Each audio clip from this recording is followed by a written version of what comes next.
नमस्कार। आज मैं फिर आपके सामने अपराध की एक और घटना लेकर आया हूँ। आज के अपराध की घटना हालिया है, हाल फिलहाल की है। प्रदेश है छत्तीसगढ़, जिला है रायपुर। रायपुर में एक थाना है अभनपुर। अभनपुर कस्बे में ही 27 नवंबर 2024 को एक सूचना मिली कि कस्बे के ही श्री नरेंद्र साहू, जिनकी उम्र 35 वर्ष है और जो कंप्यूटर का कारोबार करते हैं, उनकी लाश उनके घर के पास ही पड़ी मिली है।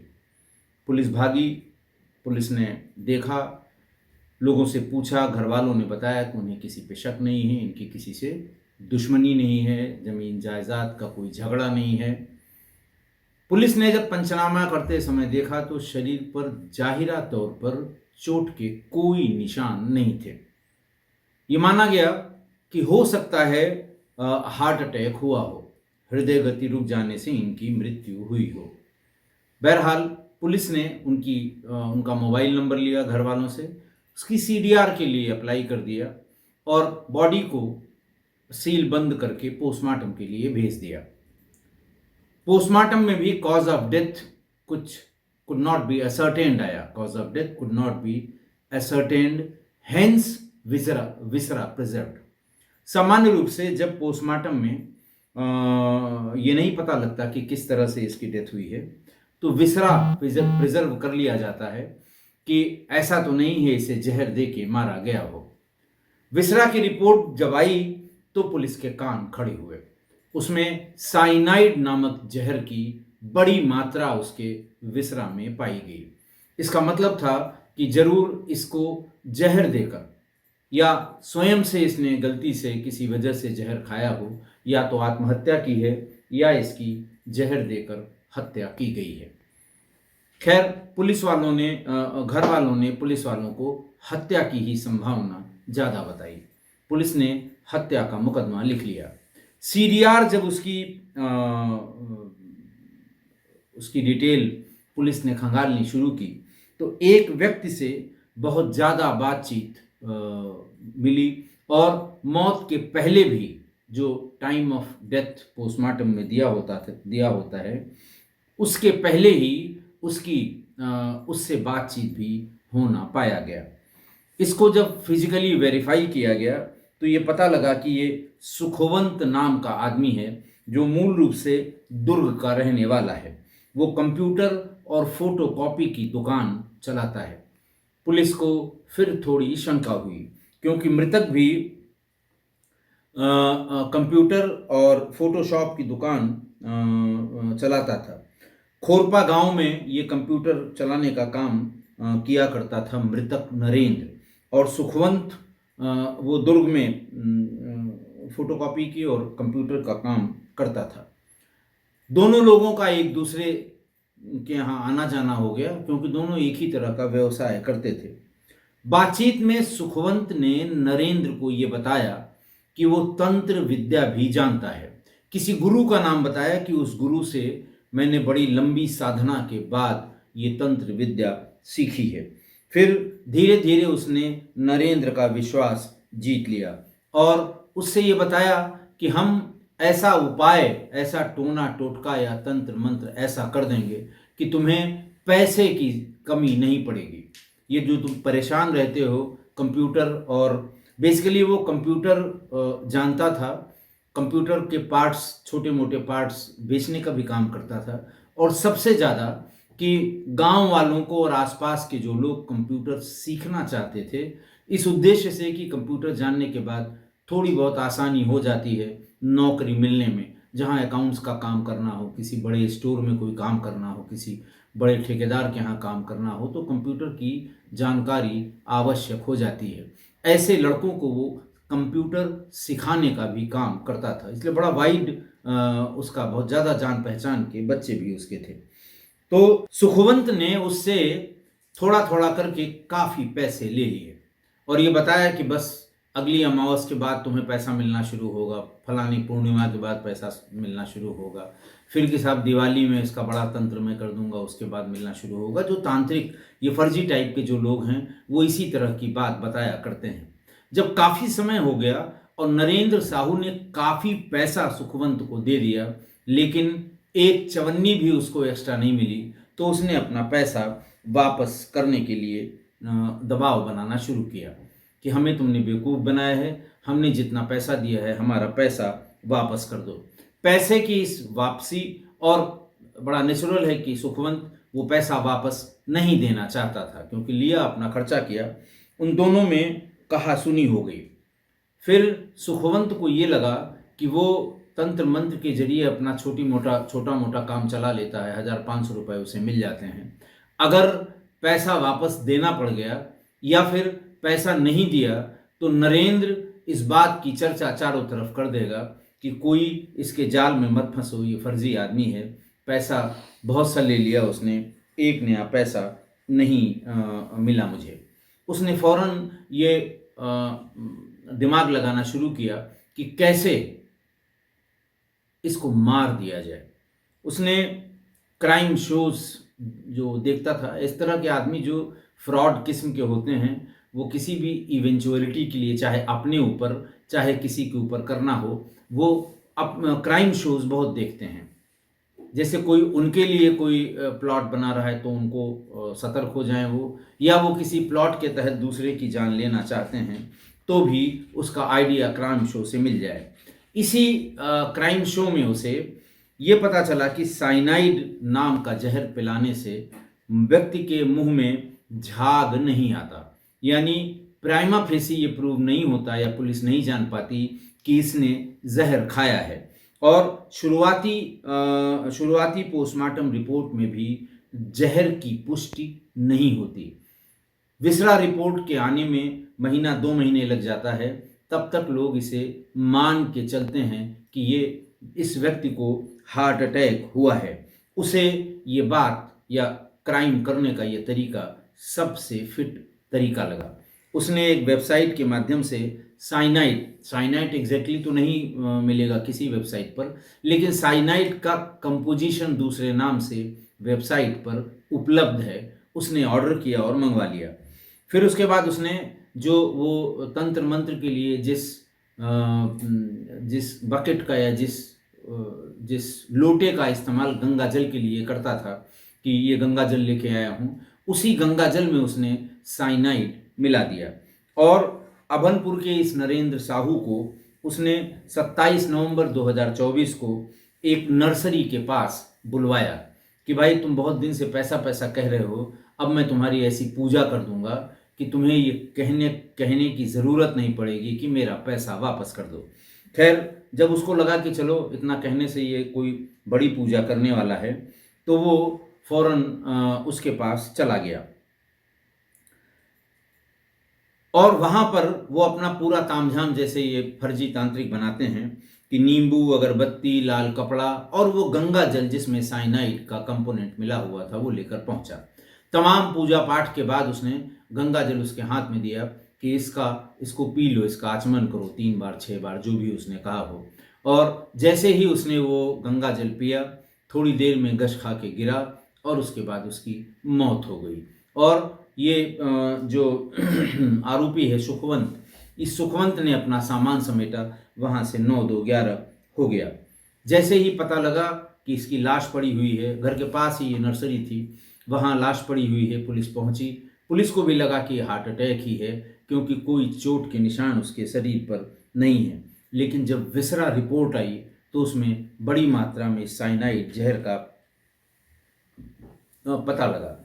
बहरहाल नरेंद्र के मोबाइल नंबर से जब सुखवंत का पता लगा तो पुलिस उसको पकड़ कर ले आई।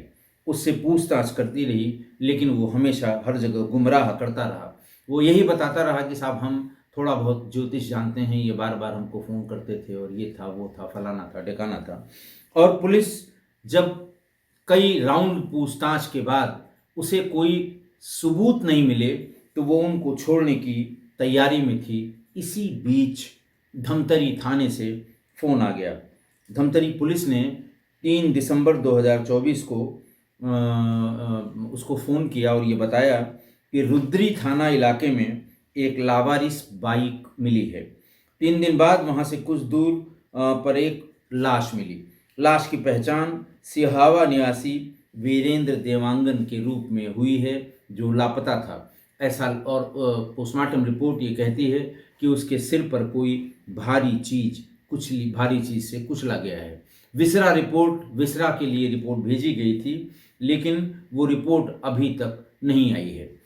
धमतरी के एएसपी मणिशंकर चंद्रा ने साइबर टीम की मदद से जब मृतक का सीडीआर निकाला तो उसमें आरोपी सुखवंत का मोबाइल नंबर भी मिल गया, और उसके साथ भी वही हुआ था कि बार बार उससे बात होती थी और पिछले 1-1.5 महीने से उससे लगातार बात हो रही थी। उसका पता किया गया तो ये पता लगा कि वो अभनपुर पुलिस उसे पूछताछ के लिए ले आई है, और ये भी पता लगा कि अब उसको वो छोड़ने की तैयारी में है। धमतरी पुलिस ने फौरन आरोपी का 7 दिन का पुलिस कस्टडी रिमांड ले लिया। धमतरी के एएसपी मणिशंकर चंद्रा ने आरोपी से कड़ाई से पूछताछ की। साथ में उनके इंस्पेक्टर सन्नी दुबे भी थे। इसके बाद जब मतलब जैसे वो कहते हैं ना, विशिष्ट श्रेणी वाली पूछताछ शुरू हुई, तो उसने मार से बचने के लिए ये कहा कि साहब मैंने 6 आदमियों को मारा है, और ये बताया कि मैं गंगा जल में साइनाइड मिलाकर और पिला देता हूँ, जिससे जो ज़्यादा ड्रामा करने लगता है या पैसा वापस मांगने लगता है। तो इस तरह से मैंने 6 व्यक्तियों को मारा है। आप चलिए, मैंने जहाँ जहाँ खोद के गाड़ा है मैं आपको दिखा दूंगा। तो वही है ना कि जब ज़्यादा विशिष्ट श्रेणियाँ इस्तेमाल होने लगी तो उस श्रेणीबद्ध पूछताछ से बचने के लिए उसने 6 आदमियों की हत्या की बात कह दी, और फिर पुलिस को ले जाके इसने जगह जगह बहुत ढेर सारे गड्ढे खुदवाए, कहीं पर भी लाश नहीं मिली। हालांकि धमतरी ने वीरेंद्र देवांगन वाली हत्या में और फिर राखी थाना क्षेत्र में जो हत्या हुई थी उसकी उन मर्डर्स की बात उसने कबूल कर ली। वीरेंद्र देवगन के बारे में भी यही बताया उसने कि देवांगन के बारे में कि उसने भी तंत्र मंत्र में खर्च किए गए पैसे मांगने का दबाव बनाना शुरू किया था। तो मैंने उसको इसी तरह गंगा जल पिलाया था। बेहोश होकर वो गिरा जरूर, लेकिन वो उसको मरने में थोड़ी देर लग रही थी, तो मैंने एक बड़ा सा पत्थर उसके सिर पर दे मारा ताकि वो जिंदा न हो जाए। तो धमतरी का ये मर्डर जो लेटेस्ट था, जिसमें उसको पता लगा कि ये वहाँ पर है अभनपुर पुलिस के पास, ये उसका तीसरा मर्डर था। और इन सब में वो गंगा जल में वही साइनाइड मिलाकर और हत्या करना उसने स्वीकार किया है। राखी थाने वाला मर्डर 27-28 को किया था, और उसके बाद धमतरी वाला मर्डर भी तुरंत ही किया हुआ था। रायपुर के निवासी हंस राम साहू को भी आरोपी सुखवंत ने पैसों की वर्षा करने का झांसा दिया था। उससे 1.5 लाख उधार ले लिए थे। हंसराम भी उससे नरेंद्र की तरह ही पैसे वापस मांग रहा था, और उसने उसकी भी गंगा जल में साइनाइड मिलाकर हत्या कर दी थी। हालांकि राखी पुलिस ने फिलहाल इस मामले में कोई एफआईआर दर्ज नहीं की थी, लेकिन सुखवंत के इस स्वीकारोक्ति के बाद, कन्फेशनल स्टेटमेंट के बाद, उन्होंने भी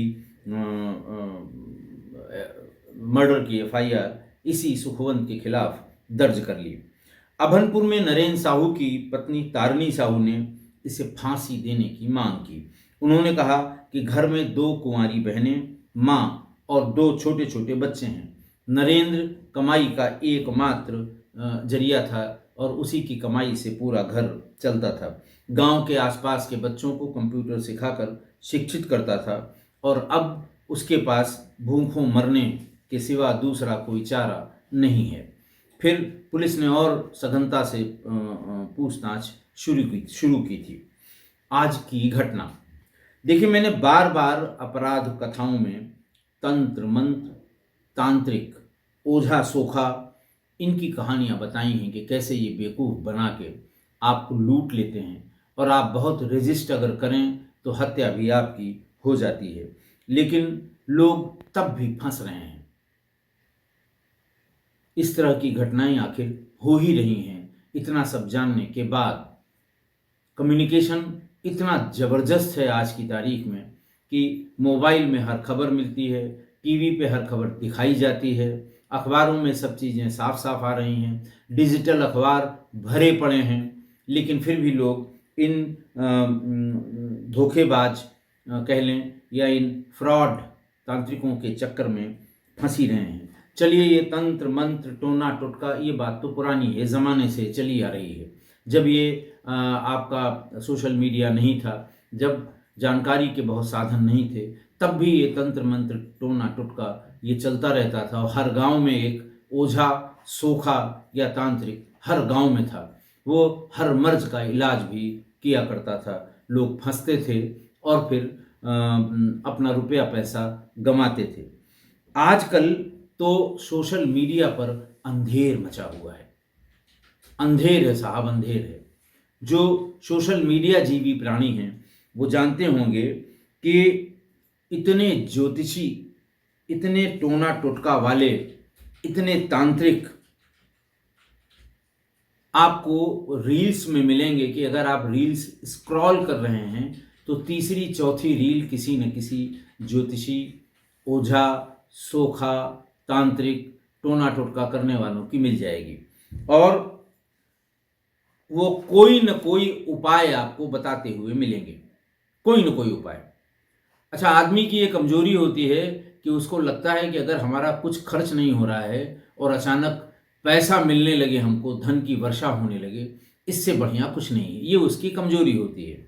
और ये टोना टोटका वाले आपको बताएंगे कि राहु खराब है या केतु खराब है, इसलिए आपके घर में या आप में दरिद्रता का माहौल आ गया है। इसको दूर करने के लिए फला मंत्र का 3 बार जाप करिए, 4 बार जाप करिए, 1 हफ्ते जाप करिए। पीपल के नीचे पान के पत्ते में फला नंबर लिख के उसे गाड़ दीजिए। ये भांति भांति के जो तरीके हैं ये बताएंगे और फिर ये बताएंगे कि 1 हफ्ते में पैसा पानी की तरह बरसने लगेगा। इतना पैसा बरसेगा कि आप उसे संभाल नहीं पाएंगे। अब सोचिए कि जो आदमी ये देख रहा है आर्थिक रूप से बहुत तंगी में है और उसे लगता है कि अरे भाई गजब कर दिया, ये उपाय तो मैं कर लूँगा, और वो उपाय पर उपाय करता जा रहा है, पैसे पर पैसा खर्च कर रहा है। हो सकता है दिए गए टेलीफोन नंबर पर उसने उन ज्योतिषी जी से या तांत्रिक जी से संपर्क भी कर लिया। ऐसे ही एक तांत्रिक ने तो सारी हदें पार कर दी। उसने एक धन वर्षा यंत्र, इसका एडवर्टीजमेंट आपको रील्स पे मिलेगा, धन वर्षा यंत्र। कि साहब अभी आप पैसा ट्रांसफ़र करिए 99 रुपये में, 199 रुपये में, 299 रुपये में, 599 रुपये में, 999 रुपये में। ज़्यादा शक्तियों वाले ये जो उनके धन वर्षा यंत्र हैं, आप फ़ौरन मंगवा लीजिए। और जैसे ही आप अपने पर्स में रखेंगे या पूजा के स्थान पर रखेंगे, अचानक बरसात होने लगेगी पैसों की। तो साहब उन्होंने तो ये फर्जी यंत्र बेच के करोड़ों करोड़ कमा लिए, करोड़ों करोड़। लेकिन जिसने ये मंगवाया, मंगवाने का पैसा भी उसका चला गया। पैसा एक धेला उसे, एक चवन्नी उसे आज तक बरसात में नहीं मिली, नहीं बरसा। लेकिन खरीद रहे हैं लोग। उन्होंने कहा भाई कोई हर्ज नहीं है, 200 रुपये में अगर पैसा बरसने लगेगा तो हम भी मंगा लेते हैं, हम भी रख लेते हैं। तो अच्छा, दूसरा एक विषय और भी है। घर का भी पैसा वो गंवा देते हैं जो धनवर्षा यंत्र खरीदते हैं, मंगाते हैं या उससे दी गई पूजा पाठ करते हैं। एक दूसरा और बिल्कुल गजब ढाए हुए है। पूरे सारे रील्स में, सारे शॉर्ट्स में, सारी जगह वो मंत्र है वशीकरण मंत्र। अरे साहब, उन लोगों के क्लेम सुन लीजिए तो आपको लगता है कि हे भगवान, कहीं खाली जगह मिल जाए, जमीन फट जाए तो मैं समा जाऊं उसमें। क्या क्या क्लेम है कि वशीकरण मंत्र। कि साहब ये मंत्र पढ़ लीजिए। कभी कोई बताता है मिर्च पर नाम लिख दीजिए, कभी कोई कहता है कि एक चौकोर कागज़ ले लीजिए, उसमें 9 खाने बना लीजिए, उसमें फलाने का नाम, इसमें ढकाने का नाम, इसमें ये नंबर, इसमें वो नंबर लिख दीजिए और 24 घंटे में जिस महिला का नाम इसमें आप लिखेंगे वो खिंची चली आएगी, सारा काम काज छोड़कर आएगी, आपसे लिपट जाएगी। अब बताइए, मतलब अगर ये वशीकरण मंत्र, और मतलब मैं बता नहीं सकता, मैं कह नहीं सकता कि शादीशुदा स्त्रियों को वश में करने का अलग मंत्र है और गैर शादीशुदा स्त्रियों को वश में करने का अलग मंत्र है। मतलब अगर ये मंत्र सक्सेसफुल होते तो आज की तारीख में कोई महिला अपने घर में बसती ही नहीं, शादीशुदा हो या गैर शादीशुदा हो। और ये जो नई उम्र के लड़के हैं, बिल्कुल नई उम्र के, जिनके पास मोबाइल हो गया है, रात में जब वो चद्दर के नीचे या रजाई के नीचे छिप के ये रील्स देखते हैं, जब वो वशीकरण मंत्र के बारे में, तो आप यकीन मानिए कि 70-80% ऐसे नवयुवक ये दिन रात वही मंत्र ही दोहरा रहे होंगे, दिन रात, कि बस। और ऐसा जो मंत्र बताता है, जो तांत्रिक है, ओझा है, सोखा है, टोटका करने वाला है, जो ये रील्स में ये बात बताते हैं, ऐसा भयंकर क्लेम बताते हैं कि न हो तो ये कर दीजिएगा, ऐसा न हो तो फिर फलाना कर दीजिएगा, इस तरह की बात करते हैं। लेकिन ये नौजवान पीढ़ी हमारी ये दिन दिन भर मंत्र रट रही है और हमें तो नहीं लगता कि किसी का इससे कोई फायदा भी हुआ हो। तो रील्स की ज्ञान गंगा में गोता लगाने वालों की कोई कमी नहीं है। अब ये ऐसी चीज है कि ना आपको किसी सार्वजनिक स्थान पे ये कोई बाबा बता रहा है, मोबाइल चुपचाप देख रहे हैं, आप बता रहे हैं, जो बताया गया है वशीकरण के लिए वो आप सब कर दे रहे हैं, मिलना जुलना कुछ है नहीं। तो कोई कमी नहीं है कि जो रील्स की गंगा में ये लोग, ज्ञान गंगा में ये लोग डुबकी लगाते फिरेंगे। अभी तंत्र मंत्र में इसी छत्तीसगढ़ में या झारखंड में शायद 2 परिवार में 9 लोगों की हत्या हुई थी। तब मैंने, अब वो भी किसी तांत्रिक या अघोरी की वजह से हुई थी, और तब मैंने आपको बताया था एक बहुत ही सुंदर सी महिला हैं, कंचन जी, उनके भी बहुत से रील वायरल हैं, तांत्रिक हैं, बड़ी तांत्रिक हैं, और वो बताती हैं कि अप्सरा जो सबसे खूबसूरत होती है, प्रेतनी होती है, उसको कैसे वश में किया जाए। और एक बार वो आपने जो उसके तांत्रिक विधि है, शमशान में बैठ के की जाती है, अगर आप वैसा कर लेंगे तो वो अप्सरा आपके पास चली आएगी, फिर आप उसके साथ जो चाहिए वो करिए। अब आप ये सोचिए कि कंचन जी की ये तंत्र साधना के विषय में जानकारी सुनने के बाद ये जवान लड़के आपको शमशान घाट पे ही मिलेंगे। रात में वही वो कंचन जी बताती हैं कि 3 घेरा होता है, भीतर का और बीच का और किनारे का, और पहले हवा चलती है, फिर ये महसूस होता है, फिर वो महसूस होता है, फिर आप आंख बंद करिए और अप्सरा आपकी गोद में होगी। तो मतलब अब तो देखना पड़ेगा, आप लोग भी देखिए आसपास के शमशान में ये नई उम्र के लड़के 18-20 साल वाले, ये कितने रात में वहाँ शमशान में जलती हुई लाशों के पास बैठकर इस साधना में लीन हो रहे होंगे कि हमें बस अप्सरा ही चाहिए, दूसरा उनके मन में, उनके जीवन में दूसरा कोई लक्ष्य ही नहीं है। तो ये तो आपको आप भी देखें, और हमको भी कभी अगर रात वात में कहीं इधर उधर जाने का मौका मिला तो मैं भी शमशान में ये देखने की कोशिश करूँगा, जानने की भी कोशिश करूँगा। बहरहाल मत पड़िए इन सब चक्करों में, बिल्कुल मत पड़िए, यह आपका समय और पैसा दोनों बर्बाद करेंगे, मिलना आपको कुछ नहीं है। तंत्र साधना से मैं इनकार नहीं करता, लेकिन साधना करने वाले भी साधक होते हैं, साधना करने का भी तरीका होता है। हो सकता है अच्छे साधकों को अच्छी या सही तरह से साधना करने पर कुछ हासिल हो जाए, लेकिन ये आजकल की ये जो लौंडे लपाड़ी हैं, ये अगर अप्सरा के चक्कर में वहीं शमशान में मिले तो किसी दिन दहशत में ही इनकी जान निकल जाएगी। इसलिए मत पड़िए इन सब चक्करों में।